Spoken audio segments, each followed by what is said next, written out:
In the grand theater of human relationships, where every gesture and word shapes destinies, there exists an art as old as consciousness itself and as modern as the latest algorithm, the art of communicating effectively. This is not merely the transmission of data, but the subtle alchemy that transforms thought into action, loneliness into community, idea into legacy. True effective communication is like a well-executed symphony, where each element, words, silences, gestures, finds its precise moment and exact measure.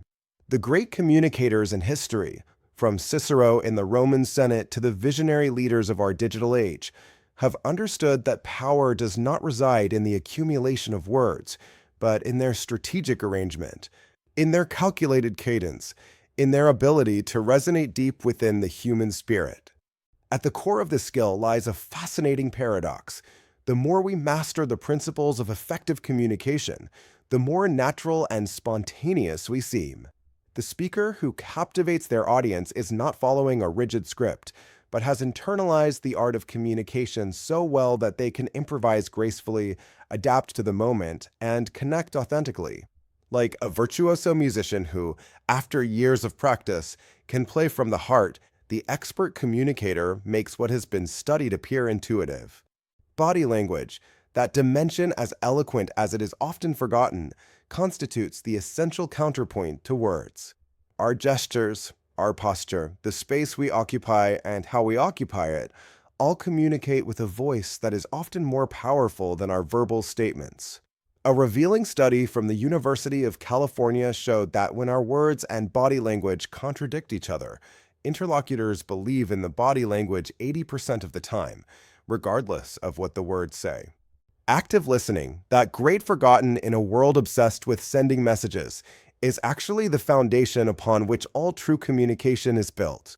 Listening deeply and attentively, not just waiting for our turn to speak, but genuinely seeking to understand, radically transforms the dynamics of any exchange. The most productive dialogues are not those in which each participant brilliantly presents their ideas, but those where each contribution arises from a deep understanding of what the other has expressed. In the digital age, where much of our communication occurs through screens and devices, these principles take on new dimensions and challenges. The email that can be read with such diverse tones, the video call that oscillates between intimacy and distance, the instant message that swings between the ephemeral and the permanent. All these means require a conscious adaptation of our communication skills without losing the human essence that makes authentic connection possible. Effective communication in the professional realm is not a luxury, but a strategic necessity.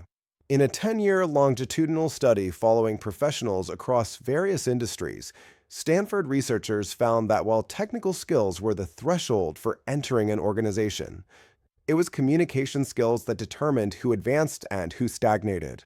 The most innovative projects can fail due to poor communication, while more modest ideas can flourish when articulated with clarity and passion.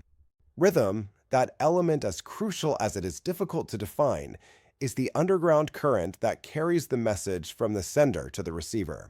A monotonous rhythm lulls, while a well-modulated variation maintains attention and emphasizes what is important. The great speeches in history, from Martin Luther King's "I Have a Dream" to Steve Jobs' product launches, share this mastery of rhythm, this ability to take the audience on an emotional and intellectual journey. Communicative adaptability, that ability to adjust our style according to the interlocutor and the situation, is perhaps the most subtle and powerful skill of all. It is not about being inconsistent, but about having the sensitivity to recognize that what works in a board meeting may not work in a workshop with frontline employees, and that the language we use with an experienced colleague may not be appropriate for someone who is just joining the team. At its deepest level, effective communication is an act of respect and generosity. It is the recognition that our ideas, no matter how brilliant they seem to us, only come to life when they are received and understood by others. It is the willingness to invest the time and energy necessary to ensure that our message is not only sent, but truly received. As the poet William Butler Yeats wrote, "The world is full of magic, waiting patiently for our senses to sharpen." Effective communication is precisely that, the art of sharpening our senses to perceive and be perceived, to understand and be understood, to connect in ways that transcend the limitations of language itself. In an increasingly complex and interconnected world, this ancient and ever-renewed art becomes not only a professional skill, but an essential bridge to mutual understanding and shared progress.